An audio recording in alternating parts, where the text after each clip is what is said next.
Malheureusement, on peut dire apolitique dans la mesure où nous avons des revendications, et nous sommes apartisans, nous sommes de partout, nous avons des convictions qui nous sont personnelles, qui nous sont propres, mais nous sommes là dans un intérêt commun, nous, les citoyens, et absolument pas sous couvert d'une politique quelle qu'elle soit.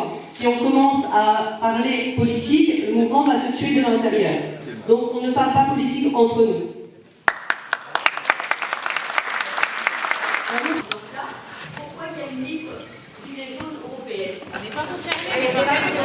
Alors là, c'est le grand débat. Moi, je suis tout à fait d'accord. Pourquoi y a-t-il une liste gilets jaunes aux européennes? Il faut quand même savoir que pour monter une liste aux européennes, il faut 900 000 €. Je pense qu'on est tous dans la rue en gilets jaunes parce que passer 900 000 €, on ne peut pas les sortir. Donc on peut se demander aussi qui c'est qui est derrière tout ça.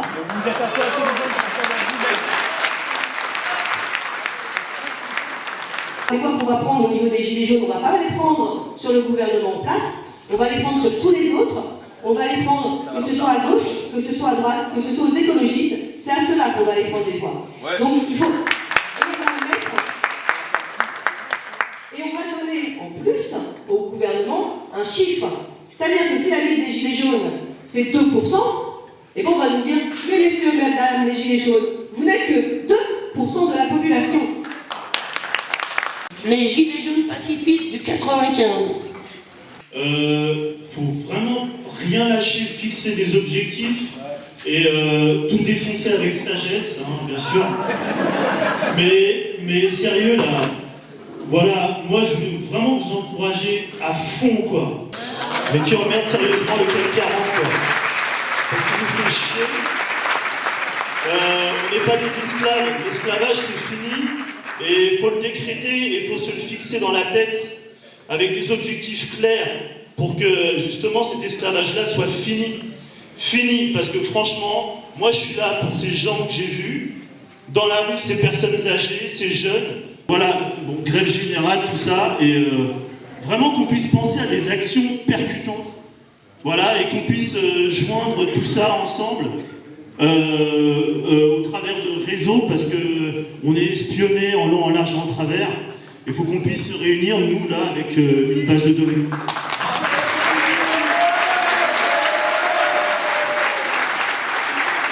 La police, on discute souvent avec eux. Ils nous disent clairement on a l'uniforme, mais on ne peut pas venir sur le terrain avec vous. Mais ils sont vraiment sincères avec nous. Il y en a certains, ils ne le sont pas, on l'a vu, voici, hein, je n'ai pas peur de le dire. Ils viennent, ils disent on est avec vous, puis ils nous contrôlent juste derrière et ils nous demandent de partir, ça c'est pas cool du tout. Par contre, sur HR, on les voit, ils viennent discuter. Le maire de ma ville, qui s'appelle Gonesse, ancien député maire, maire toujours de M. Blasi, pour ne pas le nommer, a un jour fait apparaître sur la place de la ville un panneau jaune avec marqué Grand débat national. Alors j'ai vu ce truc-là, j'ai dit pourquoi il a mis en jaune? Il a marqué le débat national, voilà. Alors j'ai appelé le service communication que je connais très bien, parce que je travaille aussi un petit peu pour la LES, pour d'autres réseaux.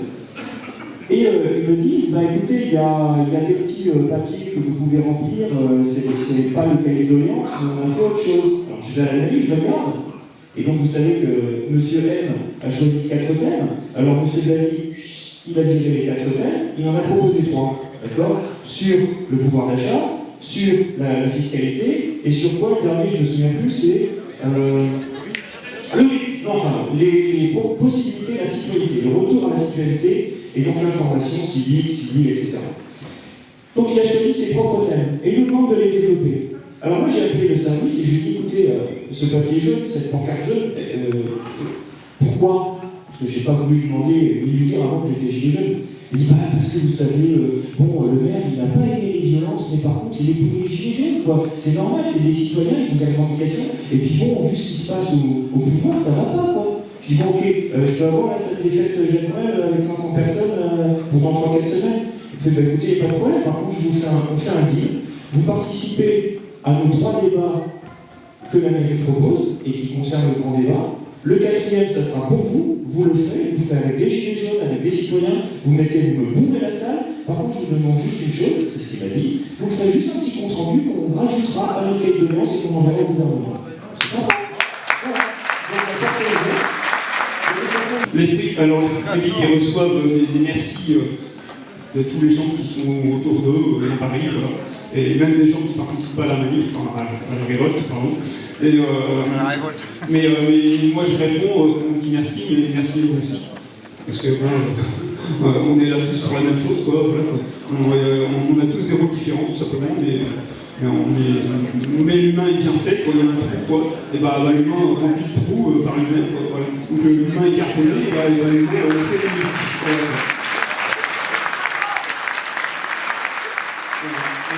Donc je vais faire des choses. Par contre, je vais cartonner ma France. Je suis désolé.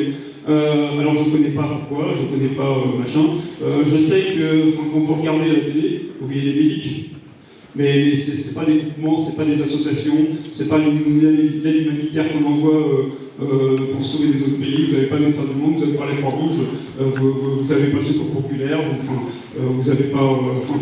Il y a personne. J'ai pas envie de chialer, mais des fois quand je vous vois, j'ai envie de chialer. Quand je vous vois dans la manif, j'ai envie de chialer.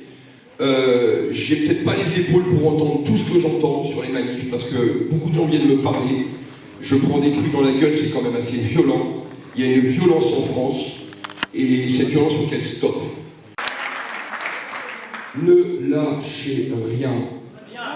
On a 3 ennemis dans cette révolution, dans cette révolte. C'est le temps. D'accord? Ça, c'est un ennemi. C'est la parano, parce qu'il y a beaucoup de parano, donc il faut peut-être se détendre un petit peu. Et la rumeur. Voilà les 3 ennemis de ce mouvement. Il ne faut pas se faire avoir par cela pour pouvoir les mener jusqu'au bout, en tous les cas. Voilà, je compte sur vous, et s'il vous plaît, pour nos enfants, pour tous ceux qui depuis 40 ans souffrent et luttent, ne lâchez rien, s'il vous plaît. Tout Vive la famille! On n'est pas un public, on est des frères déjà. Ouais, c'est vrai. Merci pour la Et des sœurs, rectification. la famille! Merci pour la rectification. Voilà. Alors, ça commence toujours par quelque chose qui nous semble très petit. On va appeler ça un porte-voix. On ne sait pas comment. Il y a un nom qui va sortir. Ce nom, il va être connu. Ce nom, tout le monde va vouloir s'en emparer au niveau des médias qui nous chient dessus tous les jours. Donc, on va exposer ce porte-voix, qu'il le veuille ou non au départ. De 2 choses l'une, où ils vont l'écraser, ou lui, le pire, c'est qu'il risque d'avoir la grosse tête sans s'en rendre compte. Et dans ce cas-là, lui, il est perdu, et le mouvement, il est compromis. Alors comment on communique? Alors, comment on communique? Voilà. C'est peut-être ce point-là qu'il faudrait étudier maintenant qu'on est tous réunis. Il faut qu'on arrête d'envoyer dans les médias, de laisser les journalistes prendre des gens au hasard, entre guillemets, qui n'ont pas, il faut que je fasse attention à mes mots pour ne vexer personne, mais qui n'ont pas une vision du terrain, une vision d'ensemble. On a besoin de gens, pas de porte-voix, si, des porte-voix de gens compétents, qui sont capables de ne pas se laisser manipuler, qui sont capables de répondre véritablement aux exigences de l'ensemble du peuple français. Qui maîtrisent les sujets. Et il n'y a pas de honte à cette horizontalité, à ces porte-voix. Il n'y a aucune honte à avoir des gens comme Éric Drouet, à avoir des gens comme Laetitia, comme Jérôme, comme plein d'autres. Mais il y en a certains qui nous font honte. Et les journalistes le savent, ils s'en servent. Et ça suffit.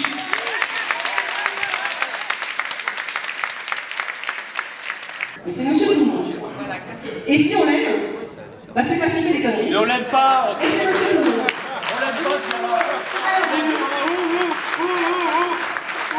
Un jour, il a dit qu'il allait dans l'Élysée. Un jour. Maintenant, on sait tous très bien que les seuls qui n'ont pas compris sont le gouvernement et les médias. Nous, on sait très bien que quand on dit aller à l'Élysée, c'est se rapprocher le plus près possible du pouvoir, il ne s'agissait pas de faire un putsch. Mais bon, ils en ont sorti ce qu'ils avaient envie d'en sortir, mais ils le font à chaque fois. Quelqu'un de neutre peut même. Je voudrais nuancer. Je voudrais nuancer. Non, c'est lui ou non. C'est lui ou non. Dites-vous bien que quand un porte-voix sur un plateau de télé et qu'il se retrouve retrouve avec une meute de chiens à 5 à lui sauter. Mais il l'aura choisi, et à donc l'empêcher de il aura parler. choisi, Il monsieur. ne peut pas être tout seul. Mais il n'est pas obligé d'être tout seul. Vous savez qu'il y a d'autres gilets jaunes qui vont également en médias.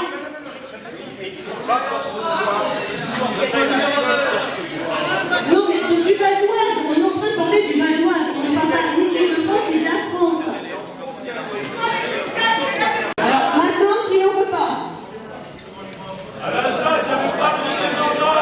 On n'est pas à la ZAD, on est les gilets jaunes. Est-ce qu'il y a d'autres personnes que Laetitia qui souhaitent se présenter? Quand la prochaine AG? On fera Ben, ceux qui veulent se présenter, ils montent.